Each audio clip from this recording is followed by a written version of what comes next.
Hi guys, it's Grandma. I'm a little chilly. Tonight we have Madeline by Ludwig Bellamy. This is one of your Aunt Olivia's favorite books because her middle name is Madeline.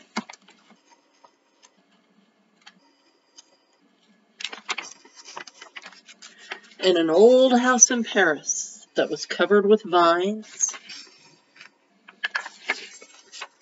lived 12 little girls in 2 straight lines. In 2 straight lines, they broke their bread and brushed their teeth and went to bed. They smiled at the good and frowned at the bad. And sometimes they were very sad.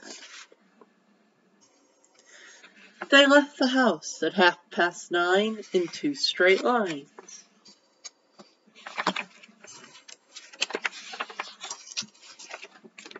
In rain or shine,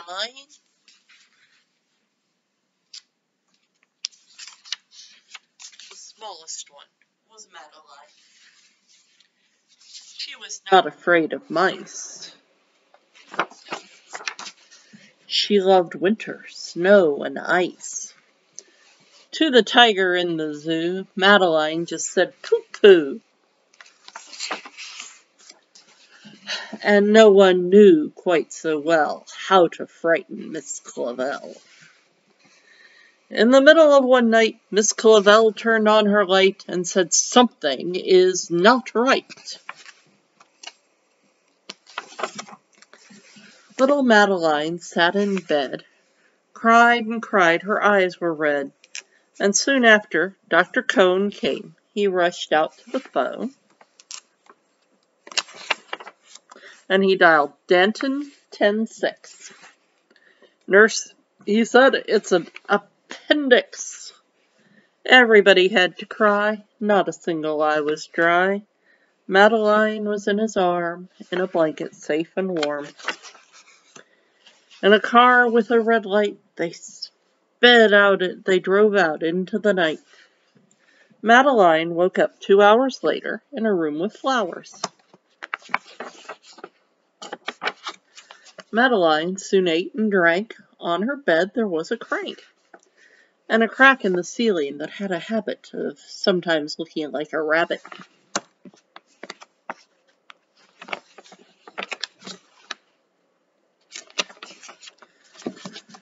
Outside were birds and trees and sky, and so 10 days passed quickly by. One nice morning, Miss Clavel said, "Isn't this a fine day to visit Madeline?"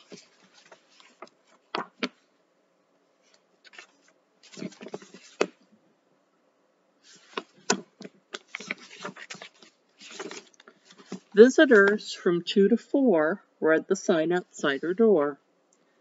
Tiptoeing with solemn face, with some flowers and a vase, in they walked and then said, "Ah," when they saw the toys and candy and dollhouse from Pa. But the biggest surprise by far, on her stomach was a scar. "Goodbye," they said, "we'll come again," and the little girls left in the rain.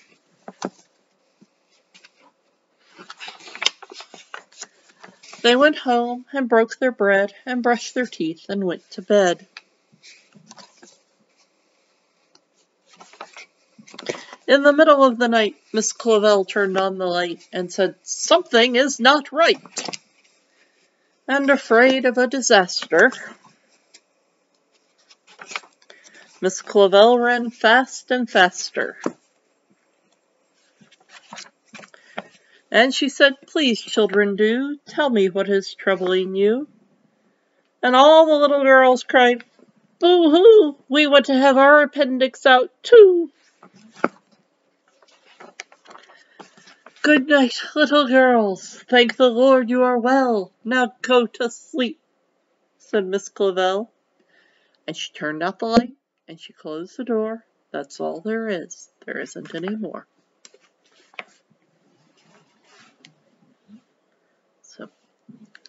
Yeah, it's definitely bedtime here for Grandma. So I'm in my pajamas. You can go get in yours, brush your teeth, and go to bed. I just take mine out and put them in their jar. And remember, Grandma loves you. Good night.